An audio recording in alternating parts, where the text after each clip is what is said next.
so we're going to have a look at teaching the idea of stopped contact. So this gets used at the end of the A-frame, at the end of the dog walk, and to begin with at the end of the seesaw. All we need, the seesaw is slightly different, but this is a good way of teaching a similar thing as well. It's only slightly different because obviously it's moving, and that the cue for them to leave should be it hitting the ground. So it's slightly different, but again, to begin with, when we're getting them used to the idea of the seesaw, we're going to use a similar thing. So to do this, we want a few different options of steps to use. Now, I always say a step because it's really obvious to the dog when they're coming to the end of a step. If you just use a towel on the floor, they're not always going to know. So we want to make it, especially to begin with, really, really easy. So something like this, which is just a normal gym step, this is on the lowest setting. You can use toddler training step. This one again is a little bit more difficult because it's got two.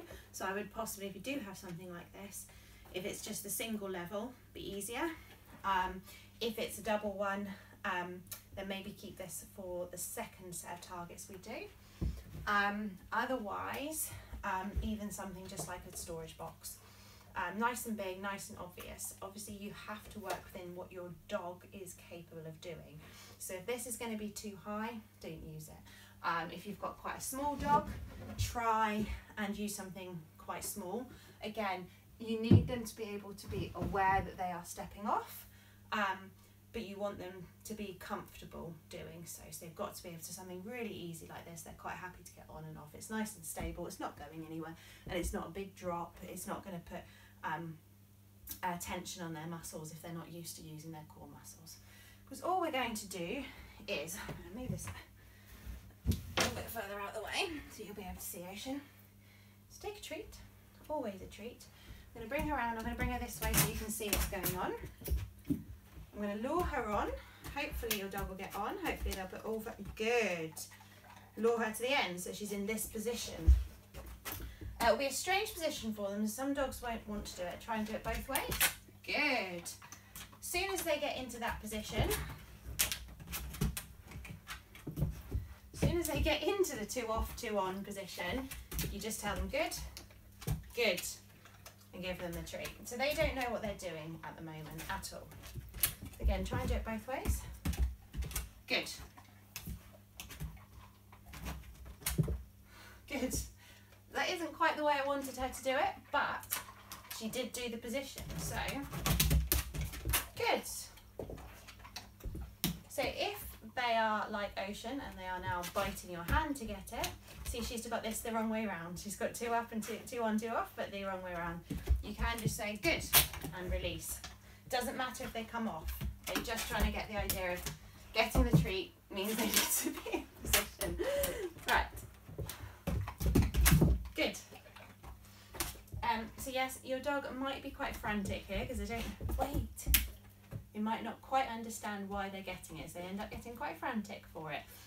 Try just to keep it in a closed fist until you're ready to give it to them, so they actually understand they are working for it. Good.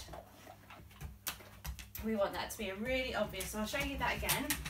Put it in a closed fist. She's still following a closed fist, and then immediately she does it, good, I open it wide up. With that marker cue, she's got told good exactly the same time. Lots and lots of good.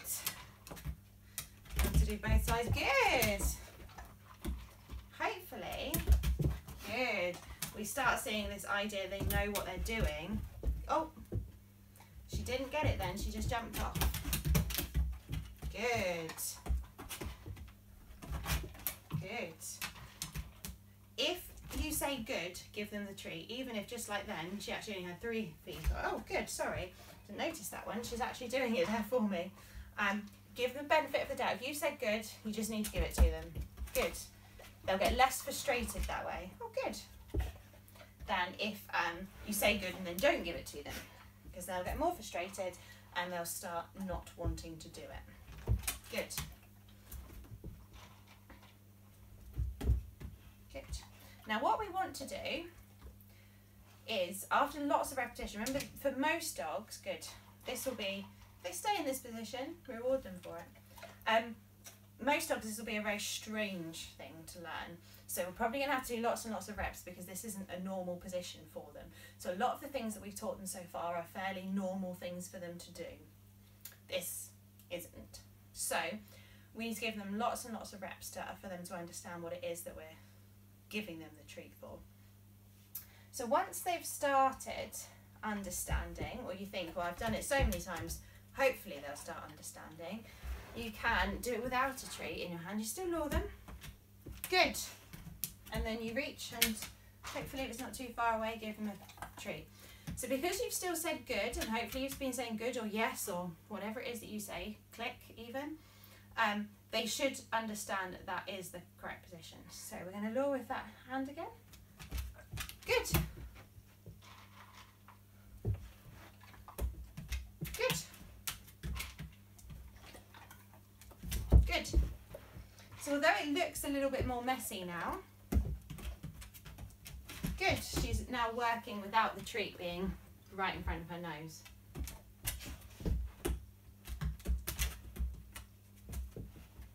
So I'm going to start being a little bit more fussy. Good. I want her to actually pause there. So if she fails it a few times, we'll go back to putting the treat in front of her nose. Good.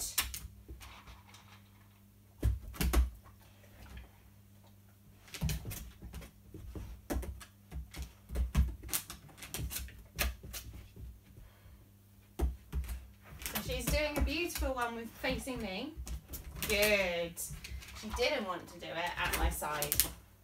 So again, every time they fail, we have to think, well, what have they learned? What have they actually learned? So what she has actually learned is to do it while facing me. So what we want her to do is start doing it wherever I ask her to, not necessarily facing me or the tree. So I made it a little bit easier by bringing myself round, bringing myself a little bit further round, so she's actually started to understand. Go back to luring, good.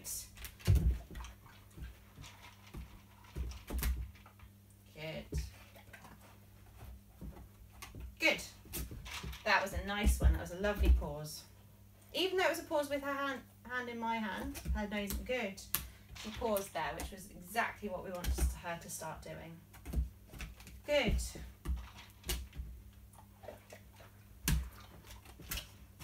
So she brought her feet off. I want her to be able to do it both ways, wherever I ask it. And once more, if she fails it, we're going to break it down. Good! And that's why I do things 3 times. 3 failures only. That's all you can have. Good. Because either at that point, they really start thinking about what it is, the reason that they're not getting that treat, or they start getting frustrated. So 3 is the magic number there. Good. Oh, and I said good there. I kind of said it. Good. Now, if I was slightly faster, I probably should have just given her the treat anyway. But I'm a bit too much of a perfectionist. No one is the perfect trainer. That's the thing to remember. That's 2. So I'm going to come round. Good. So just that tiny little bit of me coming round seems to really help her. So she failed 3 times, so I helped her again. Good. Try over here again.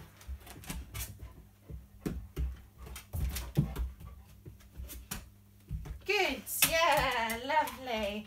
So she's really starting to pick this up now. So at this point, just about where, look, she's doing it here for me now as well, where you can start asking her, putting in a cue. So you're actually putting a word to it.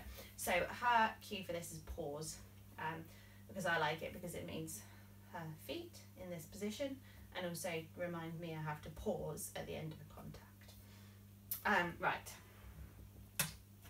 So again, nothing in the hand, but pause. She did do it, but pause. Yes. She put her foot back on a little, but we're gonna pause. Yes.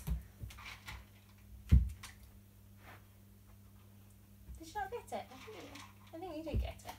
Right, come here. Pause. Getting all confused. So, pause. Good. Oh, that's, see, pause. She's offering it to me here now. You won't have this issue so much because hopefully your dog will actually be looking at you when you do it. You don't need to add that complication of me trying to do it so that you can see it, which is a complication by the looks of it. Pause. Good. So you can make it really easy and go back to the luring with that treat again, but only if you actually know their understanding. Pause. Yes. Lovely. Now, you see there, I waited between saying pause and giving her the treat because I actually do know she knows what pause means. And I'm wanting actually a little bit of a wait behaviour on that. If you're not at that stage, immediately give her the treat. So, like this. Pause, yes. Pause, yes. Pause, yes.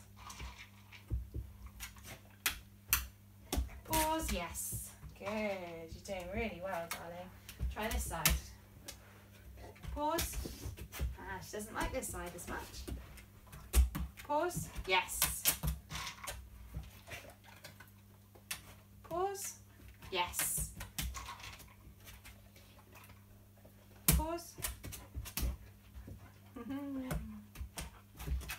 Pause. Yes. Good. Now I think she might be trying to link pause with putting her nose in my hand. Which is quite an interesting one. Pause. Yes. Maybe she hasn't. Pause. Yeah, you're trying everything now. Pause. That's a spin. A lovely spin. Pause. Yes. So again, a lot of it's just having patience as well. Don't do too much in one session. We don't want to confuse them. We don't want them to get upset. So I'm really happy with her there. And we just carry on like that until we've got a much, much more solid behaviour where you say pause and she will go to it. Don't change anything. Don't change the height. Don't change the type. Don't change where you are so much. And at the moment, I wouldn't now immediately go and stand up and do this. I'm doing this on the ground and I'm doing it started on the ground. I'm going to carry on so that it looks very, very similar to the dog for quite a few training sessions until she's really, really picked up what's going on. Good.